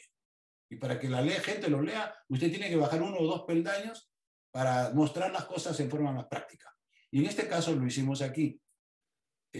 La legibilidad de un artículo está en proporción inversa al número de ecuaciones. El primer artículo que yo os he mostrado tiene un montón de ecuaciones. Eso casi no se puede leer, la verdad es eso. Este no, este tiene pocas ecuaciones, relativamente pocas ecuaciones. Entonces, ¿qué es lo que hicimos acá? Aquí aplicamos el método difusivo o de Muskingum-Punch, de la igualación de difusividades física y numérica al problema de Bullheiser, al problema de Shaki, solamente que lo hicimos mejor. Demostramos que los métodos cinemáticos no son independientes de la malla, lo que es muy importante, porque introduce una falta de credibilidad. Si la malla cambia, el resultado varía. Entonces, ¿cuál es el resultado? Y la verdad es que ninguno de ellos, porque la difusión numérica no está controlada. El método cinemático no puede controlar la difusión numérica porque no tiene ninguna herramienta para hacerlo. O sea, ¿dónde está la difusión? Bueno, la difusión supuestamente no existe porque es cinemático, pero sí está ahí en el cálculo porque es finita la malla. La malla finita produce difusión. Entonces, ahí está el problema. En el 86 nos abocamos a hacer este trabajo. Para comenzar, les digo que este esquema no es preciso, perfecto, pero sí es el esquema que se usa en el HMS, en el otro método del EPA, no me acuerdo en este momento. Todos los métodos lo utilizan porque es la forma de hacerlo, pues. Es la forma de hacerlo, digamos, científicamente. Pero no es totalmente preciso por obvias razones, porque el libro no existe en la naturaleza. En la naturaleza es más complicado que el libro, pero todavía no lo hemos podido hacer localmente. Se han intentado, pero yo creo que la verdad no creo que haya... o sea, el libro que estamos mostrando aquí es lo que se usa. Entonces, aquí tenemos las ecuaciones, estamos hablando de las ecuaciones de onda cinemática. Por ejemplo, la ecuación 4 es la ecuación de onda cinemática. Y luego tenemos la discretización en el espacio, que es la discretización de la onda cinemática de Bullheiser, de Muskingum también, aunque Muskingum-McCarthy no le llamó onda cinemática, y la de Kunz también, aquí está. Esta es la ecuación de Kunz, la forma que Kunz lo hizo. Y tenemos 3 esquemas aquí, este es muy interesante numéricamente. Tenemos 3 esquemas, voy a avanzar un poco más rápido porque si no, no terminamos. Tenemos 3 esquemas. El esquema 1 es el esquema del método convexo del año 1954, del Servicio de Conservación de Suelos, de Mockus. Víctor Mockus desarrolló este esquema. Como ustedes ven, son diferenciales no centradas, o sea, descentradas, en una derivada parcial a la derecha y abajo, el esquema 1. El esquema 2 es a la izquierda y arriba. Y el esquema 3 es los dos arriba. Si ustedes ven aquí claramente, esa es la forma. Entonces, ¿cuál de esos escoger? Ya les digo, el año 54, Mockus, pero Mockus no sabía nada de onda cinemática. Por lo tanto, él determinó un parámetro empírico que él se abocó a determinar qué podía hacer. Entonces él dijo, este parámetro debe ser menor que 1, porque si no es menor que 1, esto va a explotar. Así dijeron, va a ponerse inestable. Entonces aquí es menor que 1. Luego vino el año 73, el señor Shaki y otros en el MIT que descubrieron que si ellos se colocaban en este punto de aquí, la situación se revertía completamente. El valor tenía que ser mayor que 1. No menor que 1, sino mayor que 1. Entonces ellos determinaron que lo que podían hacer es medir el número de Courant. Ahora sí, el número de Courant que aparece aquí. Si era menor que 1, usar este método. Y si era mayor que 1, usar este otro método. Eso fue Shaki el año 73 para la onda cinemática. Todavía no están haciendo difusión controlada. Luego vino el doctor Lee, que fue uno de mis colegas asociados en Colorado, y el año 75 hizo una tesis doctoral y encontró que en este caso, cuando él se ponía aquí centrado, no había inestabilidad, era condicionalmente, o sea, incondicionalmente estable el método. Y entonces Lee lo propulsó, o sea, lo vendió como el método incondicionalmente estable de la onda cinemática. Lo que Lee no se dio cuenta, a propósito, Lee ya falleció hace varios años, lo que Lee no se dio cuenta era que este método efectivamente era incondicionalmente estable, pero a costo de producir la mayor difusión numérica. Los otros estaban que por aquí que por allá. Cuando el C igual a 1 no producían difusión numérica. O sea que si ellos controlaban el C que fuera exactamente igual a 1, hubieran resuelto la onda cinemática. En cambio, Lee resolvía la onda extremadamente difusiva, fuera de rango, muy difusiva ya, ni siquiera seguía la naturaleza. No necesito enfatizar que el método 3 no se usa, está mal. El método 1 y 2 es parte del HMS, en lo que llaman ellos la onda cinemática, o sea que todavía se utiliza. Todas estas verdades de la función numérica las escribimos el año 79, perdón. En el año 79 analizamos estos métodos por la teoría, pues, la teoría de Fourier, ¿no? De Voigt-Neumann y Fourier y Kunsch, que son los tres, y encontramos todos estos valores, los valores de la difusión, y establecimos todos estos temas. Eso el año 79. Eso me permitió a mí el año 86 escribir este artículo. Entonces, la formulación de la onda difusiva. Esta es la formulación de la onda difusiva. Como ustedes ven, esto no aumenta a la ecuación de Kunsch porque necesita una función lateral, porque la lluvia está cayendo por el costado y tiene que ser considerada. Obviamente ese es el input, la entrada al libro abierto. Entonces nosotros desarrollamos el año 7-9 y luego en otros artículos esta función C3, que dice que 2 por el número de Currant sobre 1 más Currant más Reynolds number, el número de Reynolds, determina este valor. De esta forma se podía hacer el cálculo con el método de Muskingum-Kunsch. Sin esta fórmula C3 no se puede. Entonces, después, muchos años después, me encontré con un fulano en el Brasil que me dijo que él había hecho una tesis sobre este tema y que había usado mi fórmula para calcular porque en esa época este tema pues era disertación doctoral en la Universidad de Milán. Entonces, todos estos temas, luego viene la formulación de la onda difusiva con componente dinámico. Aquí introducimos el Vedernikov en función del Freud. No se olviden que el Vedernikov todavía no apareció en mi mente hasta el año 91. Por lo tanto, el 86 que escribió este artículo no podía haberlo puesto allí, pero sí lo pudimos bien cerquita, el número 10. La ecuación 10 es el Vedernikov, porque en realidad el Vedernikov es beta menos 1 por F. Así es.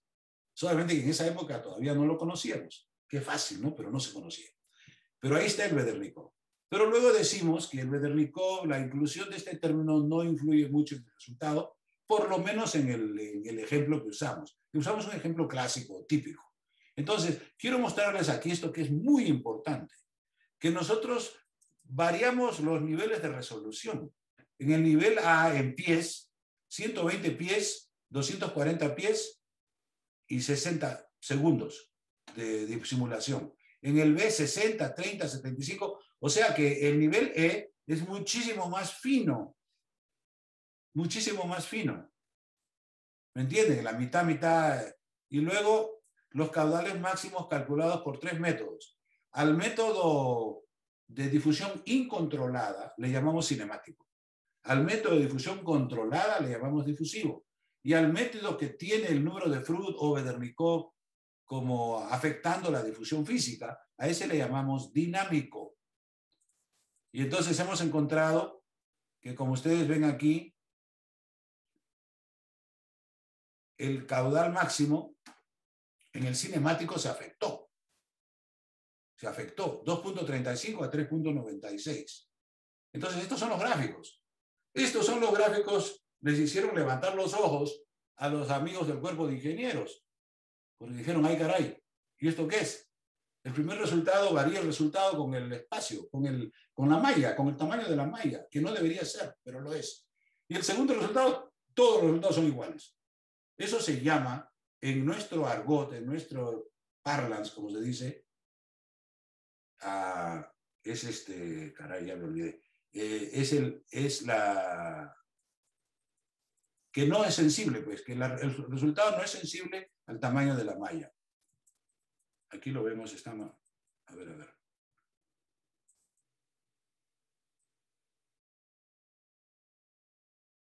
Bueno, que no es sencillo el tamaño de la malla. Ahora, esto sí les quiero decir, que nosotros utilizamos el método de Lee para poder hacer la comparación con el más extremo.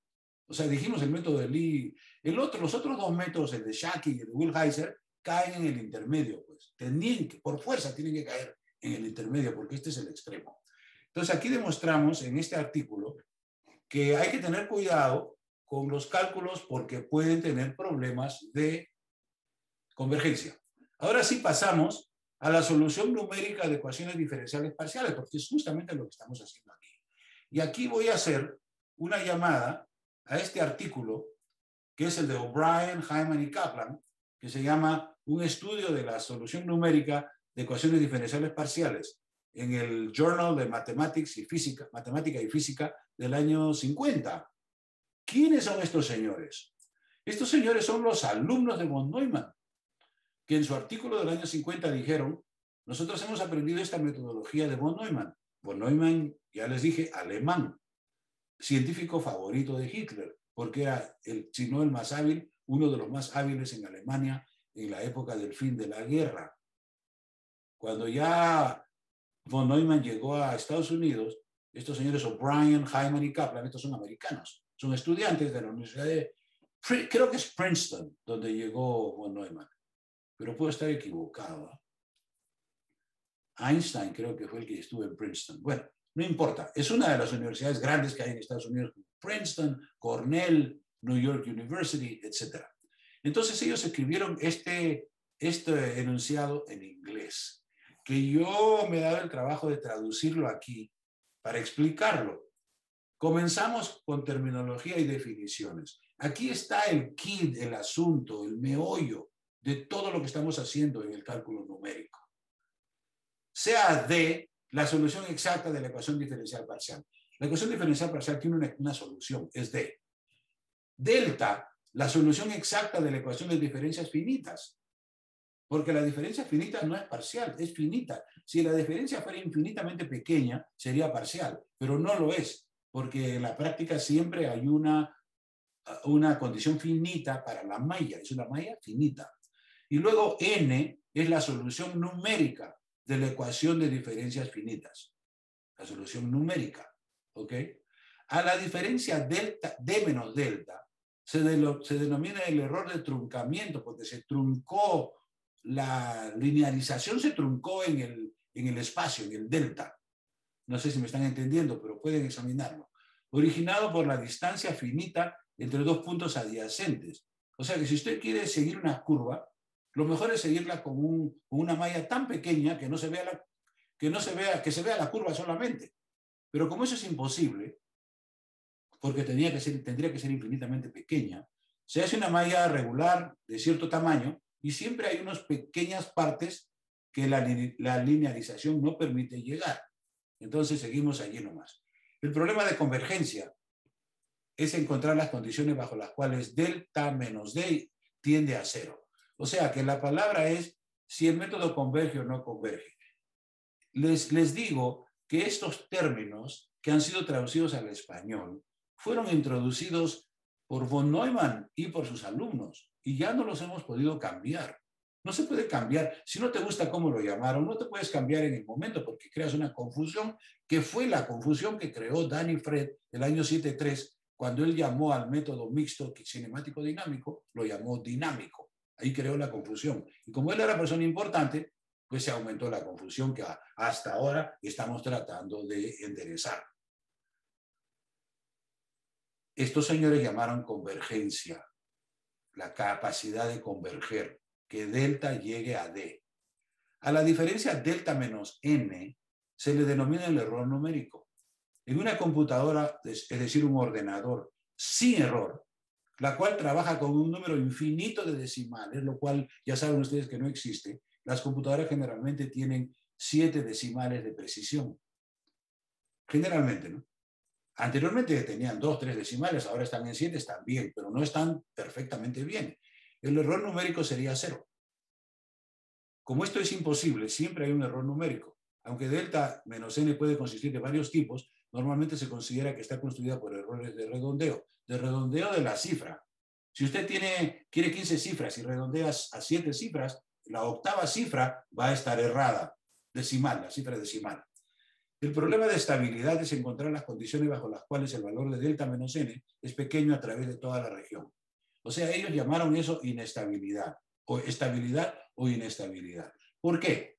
Porque efectivamente a eso lleva el error de redondeo. ¿Cuál es la diferencia entre convergencia y estabilidad?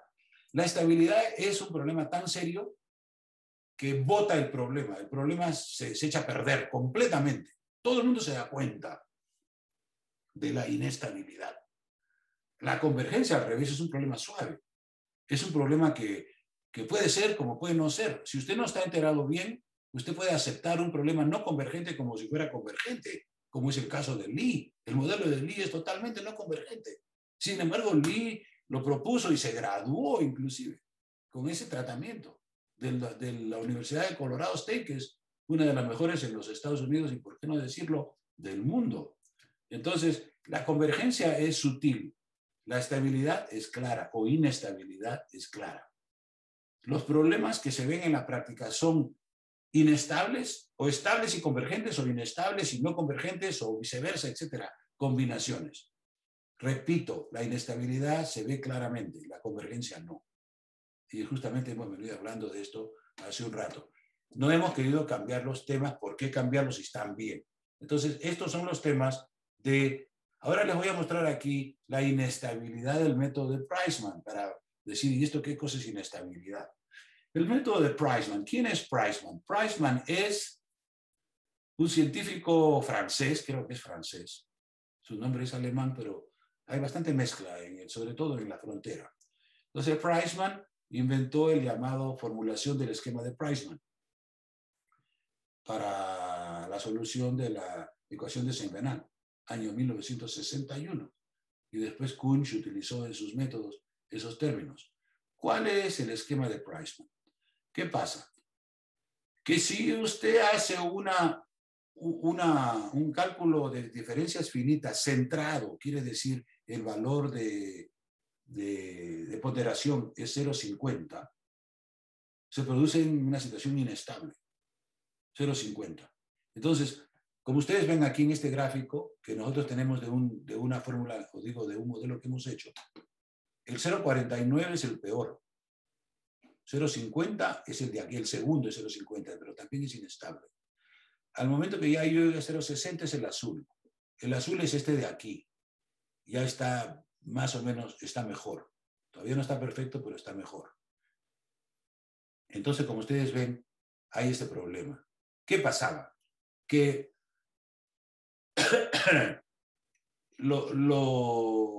la precisión numérica que no podemos controlar, porque nosotros no hemos inventado, no hemos desarrollado o fabricado la computadora. La fabricamos y la compramos a un nivel. Si compramos una computadora de 7 cifras decimales, te cuesta X.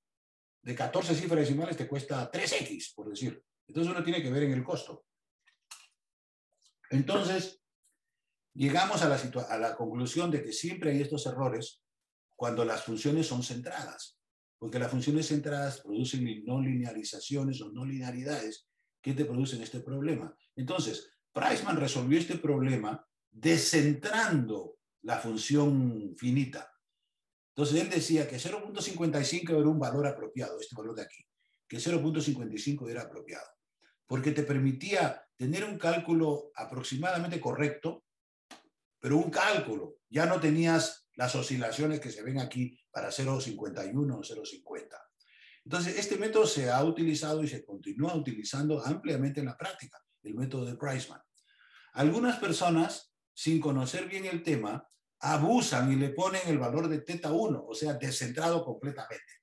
Al descentrar completamente es lo mismo que hacer un Lie, pues. Solamente que el Lie fue como se dice en inglés, un double whammy, porque el Lie es descentrado en el X y en el Y. En cambio, este es descentrado solamente en el X. Entonces, es doble el descentrar o el descentrado del modelo de Lie, que fue para onda cinemática. Este modelo de aquí fue hecho para onda dinámico, pero el problema de descentrar es el mismo problema numérico. Entonces, En resolución, en este modelo hay que utilizar 0.55 o a lo más 0.60, porque si usted sube a 0.70, 80, va a eliminar las oscilaciones en la base, pero eso va a ser a costo de cambiar el resultado en el pico. O sea, en el pico el resultado va a cambiar. Ya ven ustedes que el pico, para el azulito, el color azulito ya está cambiando ya se desfasó, por decir. Entonces, esto muestra una cuestión práctica sobre sobre las oscilaciones. Sobre las oscilaciones. O sea, como ustedes ven, la modelación numérica no es fácil. Es para gente hábil, inteligente, que puede discernir no solamente la parte teórica, sino también la parte práctica. Ahora, otro ejemplo muy claro de esto es la comparación entre el flujo permanente versus el no permanente con GEC-RAS. Ustedes han utilizado o van a utilizar o están utilizando GEC-RAS. Es el modelo de uso. El GEC-RAS viene del GEC-2, porque anteriormente el Hydrologic Engineering Center de Davis, California, comenzó el año 68 a hacer sus modelos e hizo GEC-1, GEC-2, GEC-3, GEC-4, GEC-5 y GEC-6. El GEC-1 era hidrología, el GEC-2 era hidráulica de canales, el GEC-6 era hidráulica de sedimentos, y el 3, 4 y 5 no sé porque yo no los uso, eso eran para otros usos de hidrología y de planeamiento. Como yo no los he usado, no sé exactamente de qué se trata. Pero ya, eso fue en el sistema, lo que se llama, eso fue en el sistema de celda de carácter, cuando no había Windows todavía. El Windows comenzó el año 91, 92 y impuso sus condiciones y ya se acabó la celda de carácter, o sea, the character cell, la celda de caracteres. Anteriormente, ustedes están muy jóvenes, pero anteriormente, en las épocas de los años 70 y 80, se utilizaba la computadora tipeando, pues, no había Windows, se tipeaba todo. Lo que ahora se llama, por ejemplo, el terminal, que todavía nosotros utilizamos. Es interesante, pero todavía utilizamos. Y les voy a decir por qué. Porque todo cuesta, nada es gratis. Cuando se introdujo el Windows, se facilitó la parte de periferia, pero se complicó la parte de procesamiento, se hizo mucho más cargado el procesamiento. Entonces el Windows se puede echar a perder, pero el carácter nunca. El carácter son muy pocos, son 3 contra 1000. Imagínense usted, si usted está cargando 3 pelotas en el aire, pues controla. Pero si tiene que cargar 1000 ya es diferente. Entonces el Windows tiene ese problema, que es más amigable, pero también tiene un costo de esa amigabilidad, por decirlo. Entonces, el GEC-RAS se creó el año 98 en base al GEC-2, porque ya el cuerpo de ingenieros se dio cuenta en 90 y tantos que tenían que hacerlo, no había otra, porque la gente se iba todo a Windows. Ya más fácil. Si antes habían 10 haciendo celda de carácter, ahora van a haber 100 haciendo Windows. Y así fue efectivamente como pasó. Y ustedes saben que la diferencia entre 10 y 100 es una cuestión de mercadeo. Yo tengo 10 clientes aquí tengo 100 clientes. Entonces la gente que empuja el mercadeo dijeron, no, hay que ir por Windows. Y se fueron por Windows e le impusieron al cuerpo de ingenieros el hacer el programa Windows. Entonces, el cuerpo de ingenieros se puso el año 94, 95 a hacer estos programas. Y el año 98 los sacaron, ya los release, como se dice, el año 98. Lo sé yo, porque con suerte siempre ando metido en el meollo. Y el año 96 fui yo a Davis y le pregunté a mi amigo Arlen Feldman, que era jefe de investigación, le dije, ¿cómo van con su modelo GEC-1, el GEC-1? Porque estoy reeditando mi libro. Quiero ver si lo boto o lo saco o lo cambio. Y me dijo, no, lo hemos puesto en pendiente porque estamos haciendo el GEC-HMS. Eso es el 96, en el 98 salió el HMS, que va a ser Windows. Ah, muy bien, le dije, entonces yo me espero. Y me esperé muchos años, ¿no? Y todavía sigo esperando, a propósito. No he terminado ese proyecto. Es uno de los proyectos que no los he terminado, que no lo he terminado. Es mi libro de hidrología, la segunda edición de mi libro de hidrología. No lo hemos terminado, todavía está en proceso. Entonces, toda esa discusión viene a propósito del flujo no permanente, del flujo permanente versus el flujo no permanente. El flujo permanente, ok, En la hidráulica de canales hay 3 niveles. Bueno, por lo menos 3 niveles. Hay otros, pero son secundarios. El primer nivel es la fórmula de Manning o Chesi para el flujo uniforme. El segundo nivel es el flujo gradualmente variado, que varía en el espacio, pero no en el tiempo. Y el tercer nivel es el flujo no permanente, gradualmente variado.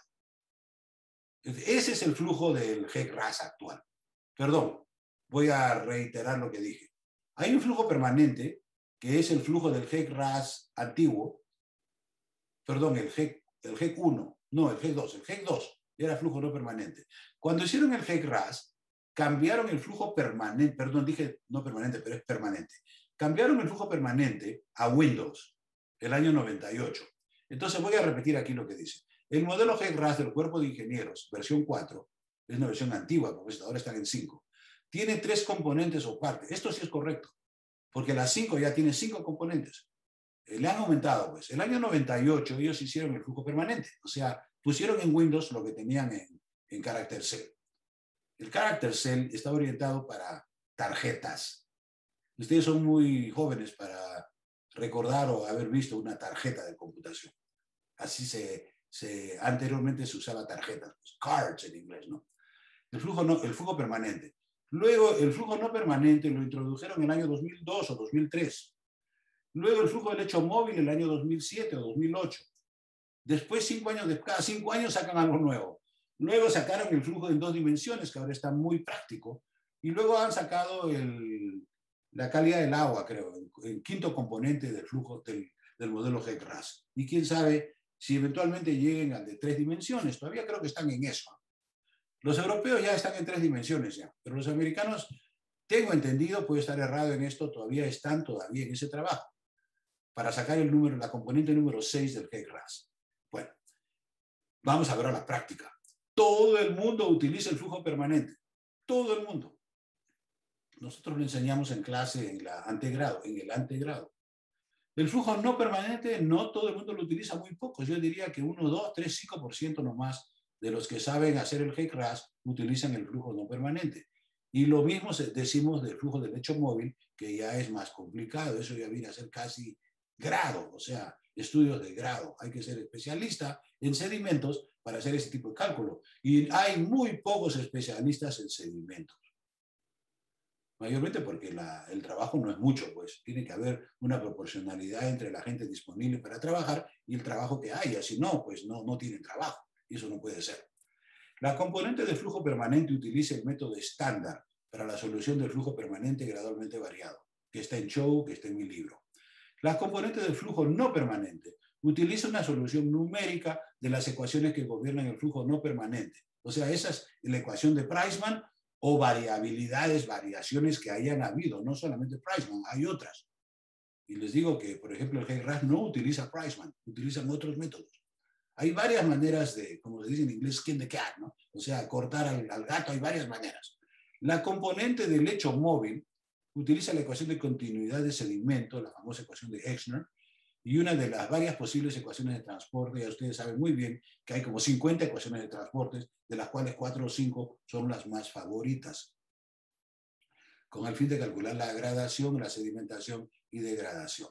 Bueno, concentrémonos ahora entre la comparación del flujo permanente versus el no permanente. A ver, yo tengo ya que terminar aquí en 10 minutos, ¿no? ¿Cuándo debe usarse el flujo no permanente? Esa es muy importante pregunta, porque el flujo no permanente es más complicado resolverlo. Se va a demorar 10 veces más usted en hacer el flujo no permanente. Le va a tener que cobrar a su cliente 10 veces más. Un flujo permanente lo hace cualquiera. Un flujo no permanente no lo hace cualquiera. Entonces es importante cuándo debo yo hacerlo. ¿Cuál es la diferencia? Bajo flujo permanente, el usuario introduce como condiciones de borde un caudal aguas arriba y un tirante aguas abajo, y se procede a hacer el cálculo. Bajo flujo no permanente, el usuario introduce un hidrograma de caudales en el borde de aguas arriba y una relación caudal-tirante en el borde de aguas abajo. El modelo calcula los caudales y tirantes en todos los puntos interiores. Ya ven ustedes, el flujo no permanente viene a ser más complicado. Bajo flujo permanente, la relación caudal-tirante es única, es decir, cinemática. Bajo flujo no permanente, el modelo calcula las relaciones caudal-tirante con histéresis de acuerdo a la variabilidad del flujo. Los flujos más dinámicos tienen más histéresis. Por lo tanto, la especificación de una curva caudal tirante única, es decir, cinemática, en el borde aguas abajo, contradice la solución en ese borde. Eso lo dijo Abbott, nuestro gran Abbott, el año 76, en un gran artículo que él llamó patología de la computación hidráulica. Ustedes saben lo que es patología, ¿no? Pues aquí está la patología, porque estamos diciendo que si especificamos una curva de caudal tirante uniforme, es decir, única, que no estamos resolviendo el problema, porque el problema genera curvas con histéresis. Tendríamos que darle una solución en la aguas abajo que sea una solución con histéresis. Y eso no puede ser porque estarían, como se dice, chicken and the eggs, estaríamos sacando el huevo antes del pollo o viceversa. Ya tendríamos que conocer la solución para poder hacer la solución. Eso, por supuesto, no es práctico, es imposible. O sea que ya ven ustedes que este esquema de Priceman de las ecuaciones de Saint-Venant no funciona desde ese punto de vista. No funciona con precisión. Ahora, que funciona sí, porque todo el mundo lo calcula. Pero los que lo calculan no saben qué es lo que están haciendo, pues. Porque ahí tendrían que utilizar una curva con histéresis aguas abajo. Para resolver este problema, el doctor Fred y yo personalmente hemos hecho lo siguiente. Hemos aumentado la longitud una vez, por lo menos una vez, y no dos veces. Y de esa manera se resuelve el problema. Usted le pone una solución errada al final, pero a la hora que el modelo calcula, a la hora que llega al punto de interés, ya la histéresis está allí. O sea que de esta forma, pues se resuelve el problema de ese problema que tiene chicken and the egg, o sea que no se puede saber exactamente este caso. Como ustedes ven, hay muchos bemoles en todo este tipo de cálculo. Ahora, comparemos ahora las ondas cinemáticas y dinámicas. La decisión de usar o no el flujo no permanente dependerá de la onda a ser modelada, es cinemática o dinámica. Si la onda es cinemática, no se atenuará. Pasará así por el canal. Y si la onda es dinámica, se atenuará. ¿Cuánto? Depende de cuán dinámica es. Si la onda es muy dinámica, se reduce al 20-30% de la fuerza. Ya es muy dinámica. Si la onda es poco dinámica, se reduce al 70-80%. Eso lo dijeron los ingleses el año 75. O sea que eso está todo comprobado.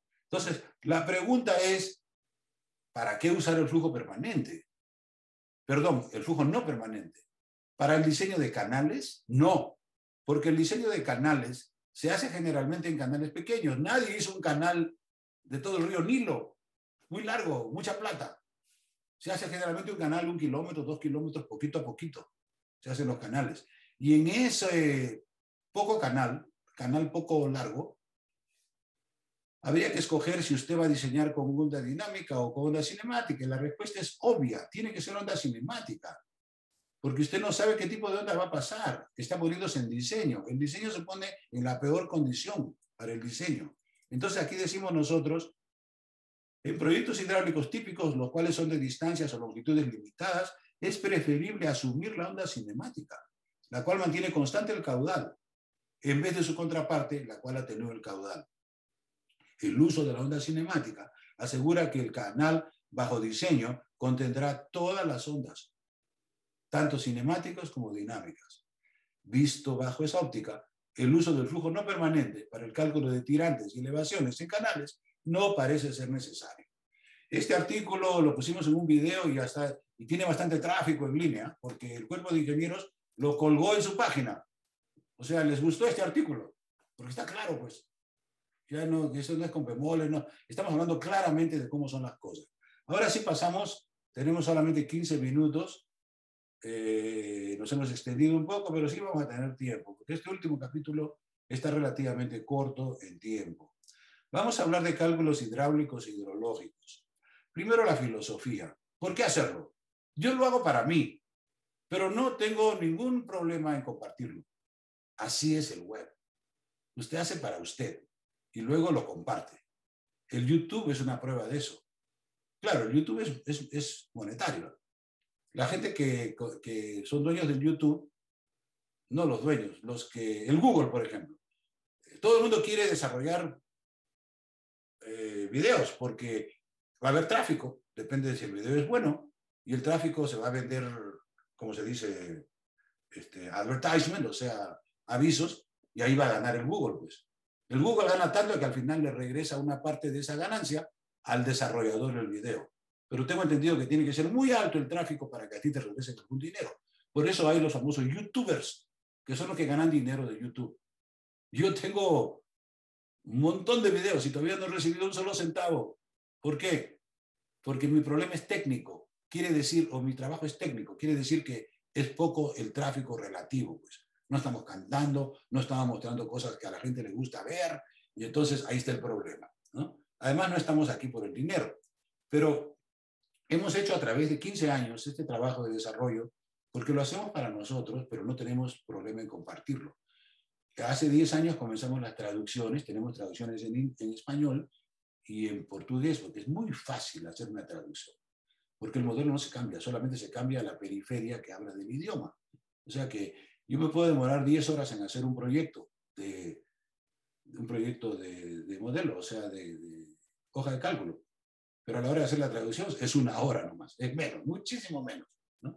Entonces, voy a mostrarles 4 ejemplos de lo que estamos haciendo. El primero es el tirante normal y crítico. Este modelo se lo debo al profesor italiano Bobolin, que estuvo visitándonos en el año 2008, y estaba él trabajando en un sistema en el que necesitaba hacer cálculos de tirante crítico y tirante normal. Y entonces yo le presenté mis modelos y le dije, aquí está el crítico y aquí está el normal. Y después de una semana o 2 de trabajar con eso, me dijo, Ponce, ¿por qué no los juntas en uno solo? Porque ya hay, yo primero tengo que correr uno y luego correr el otro, mejor los corro los dos a la vez. Eso me dio obviamente la idea, me senté un par de horas y lo hice, ¿no? Conjunté los 2 modelos en uno solo. También tenemos el tirante normal, también tenemos el tirante crítico, pero aquí están los dos, ¿no? Entonces aquí yo ya lo corrí ayer y aquí nomás usted le pone los valores que ya están, ya lo corrí ayer para hacerlo más simple, ¿no? Aquí tengo 2 valores, le puse 2 valores para ver. Aquí tengo. Ya, ahora sí, corremos. Corremos, aquí está, cálculos intermedios, todos los cálculos, los resultados. El tirante normal es 1.9 y el resultado del tirante crítico es 1.4, el número de flujo es 0.5. Este es un canal que nosotros hemos observado y estudiado en Puno, Perú, y lo tengo como referencia, ¿no? Porque es un canal que efectivamente se construyó en la irrigación Cabana Mañazo, en Puno, Perú. Entonces, tenemos aquí, como ustedes ven, ¿cuánto demoró? Va a demorar una fracción de segundo. ¿Por qué fracción de segundo? Porque tenemos servidores muy capaces. Los servidores son muy rápidos hoy por hoy. No son muy caros, pero son rápidos. Y tenemos varios servidores, en fin, eso ya es otra historia. Entonces, este es el primer modelo que les estoy mostrando. Ahora, este cálculo tiene aproximadamente, yo diría, unos 300 a 500 multiplicaciones. Luego viene la curva de remanso. Ustedes saben muy bien que son 12 curvas de remanso en canales trapezoidales. Entonces aquí tenemos el cálculo, yo estoy mostrando el cálculo de la curva de remanso. Este cálculo no tiene 300 cálculos, tendrá 3.000 o 20.000, no sé cuántos, no importa, pero van a ver ustedes. En unidades métricas, la descarga, vamos a ponerle la misma descarga, vamos a ver 10, el ancho de fondo es 1, el talud es 1, la pendiente de fondo 0.006, el coeficiente de Manning 0.13, y la profundidad de flujo aquí le vamos a poner 2.5, o sea, un poquito mayor. Ya nosotros sabemos que la profundidad es 1.9, la normal, porque ya la calculé. Ahora le estoy poniendo 2.5 para hacer una curva de remanso como si fuera una presa de 2.5 metros de elevación aguas abajo. Número de cálculo, aquí le vamos a poner 100, creo que le puse 100. Ah, no está. Número de intervalos, 100. Y número de intervalos en la tabla de resultados. Aquí también le vamos a poner 100. Ah, no, en el primero no necesita poner y le pone y usa 100 si no le pone. Ahora sí. ¿Cuánto demoró? Una fracción de segundo. ¿Y dónde está el resultado? A ver, miremoslo. Ahí está el resultado. ¿Ok? Entonces, comienza con 2.5 aguas abajo, la longitud es 0, y va sumando hasta que llega a 1.9. Tiene que llegar a 1.9 porque 1.9 es la normal. 1.95, exactamente la normal. ¿Qué longitud? 4.250 metros. Entonces, como ustedes pueden darse cuenta que esto resuelve completamente el problema y está exacto, ¿no? Y son 12 programas. Claro que el EV1 es el más fácil, por eso yo lo estoy mostrando a ustedes. Los otros son un poquito más complicados. Cuando son pendientes horizontales y adversas, es mucho más complicado. Pero ustedes pueden examinarlo y estudiarlo con más detalle. Entonces, este es el perfil número 2. Les cuento otro sí, que cuando yo terminé mis estudios de ingeniería en el año 68, un colega mío, cuyo nombre no quiero mencionar, no viene al caso, hizo una tesis de antegrado, tesis de grado, haciendo este cálculo. Haciendo este cálculo. Se demoró 4 meses o 6 meses y mostró la solución de la forma de hacer este cálculo. Sacó una tesis, sacó un bachillerato. Se demoró 6 meses. Nosotros hoy día nos hemos demorado medio segundo. ¿Qué? Menos de medio segundo. Eso, obviamente, es progreso científico. Por último, y estos 2 temas ya los he tratado con ustedes o con un grupo similar. El balance hídrico considerando el humedecimiento de cuenca, que lo hicimos hace 6 o 8 años. Y luego lo hemos extendido hace poco para encontrar, porque es una continuación, el coeficiente de recarga de agua subterránea. Entonces, comenzamos aquí. Considerando el humedecimiento de cuenca. El año 79, estuve yo, perdón, falso. El año 91, estuve en la India. Me invitaron a una consultoría de un mes para trabajar en el campo y me pasé 2 días en el headquarters, o sea, en el centro de ellos, en Roorkee, en ese tiempo se llamaba Uttar Pradesh, en el norte de la India. Y visité la biblioteca de ellos, del Instituto Nacional de Hidrología de la India, y tenían una biblioteca muy, muy amplia, muy bonita. Y ahí encontré el libro ruso de Leibovich, que no lo había encontrado aquí en San Diego. No me había topado con él, pues a lo mejor estaba en la biblioteca, pero no me había topado con él. Pero como yo estuve allá trabajando y examinando lo que había allá, me topé con el libro de Leibovich, y eso, en ruso. Y eso fue una gran abertura de ojos mía, porque Leibovich tiene una manera de ver la hidrología que no, hasta esa época, no la habían visto los europeos del oeste. O sea, los europeos y los americanos, porque ellos obviamente están relacionados. Entonces, hicimos este tratamiento, que es el balance hídrico considerando el humedecimiento de cuenca, que está aquí explicado, ¿no? ¿Y qué es el humedecimiento de cuenca? ¿Qué pasa? Que en el balance hídrico normal hay un hueco, un forado, o sea, un hueco ahí. ¿Por qué? Porque cuando usted considera la infiltración, se considera que se pierde, es una pérdida, pero en realidad no es pérdida, porque la infiltración va a salir por las raíces y se va a volver evapotranspiración. Entonces hay un doble conteo, o puede ser caso de un doble conteo. Cuando nosotros publicamos nuestro artículo en el año 95 sobre esto, uno de los revisores dijo que efectivamente a lo mejor esto iba a cambiar o iba a mejorar el proceso de balance hídrico. Y yo creo que efectivamente es así. Entonces, hicimos este tema, ustedes lo pueden revisar, ya lo he presentado ahí en Colombia, creo que con ustedes. Y entonces, este tema lleva al cálculo, este cálculo de aquí, vamos a poner aquí, ojalá que así aquí aparezca. Aquí tenemos unos datos que yo le he puesto como modelo. El ejemplo de entrada y el ejemplo de salida. Y yo ayer ya los puse ahí. O sea, esta es la precipitación, es una serie de 10 años de precipitación. Esto es la serie de escorrentía y esto es la serie de escorrentía anual y este es superficial anual. O sea, la separación de la escorrentía total en superficial y de base. Y cuando ya hemos hecho eso, eso se hace por procedimientos hidrológicos, luego se hace el cálculo, y aquí está ya el cálculo ya hecho pues, completamente. Como ustedes ven, ¿qué resultados da? Tenemos en el año 1, tenemos la precipitación en milímetros, ¿cierto? En el año 2, etcétera, etcétera. El runoff, o sea, la escorrentía superficial, el S, una fracción, el 4 es una fracción del 3, el humedecimiento de Leibovich, no, perdón, el U, no es el humedecimiento, es el U. Bueno, sí, es paralelo a lo que se llama humedecimiento. No, perdón, el humedecimiento es, no, el wetting es el Leibovich. El U es lo que, bueno, la parte del esquema. Luego viene la vaporización, luego viene el coeficiente de flujo de base, Perdón, el U es el flujo de base. Coeficiente de flujo de base y coeficiente de runoff, o sea, de escorrentía. Como ustedes ven aquí, esta es la variación del coeficiente de escorrentía. El promedio es 0.21, lo que lo pondría a este cálculo aproximadamente en el semiárido, un poquito, sí, en el semiárido, porque en el centro del espectro climático, que son 800 milímetros, la tendencia de ese valor debería ser 0.3, 0.35. Entonces, como es 0.21, decimos que está en el semiárido. Tenemos un artículo sobre este a propósito que los invito a que ustedes lo vean, que inclusive ayer lo terminamos de traducir al español, y ya está traducido al español, y está obviamente mejor para leerlo. Entonces, este es el tema, a ver dónde estamos aquí, ya me perdí ya. Y luego el balance hídrico para determinar el coeficiente de recarga.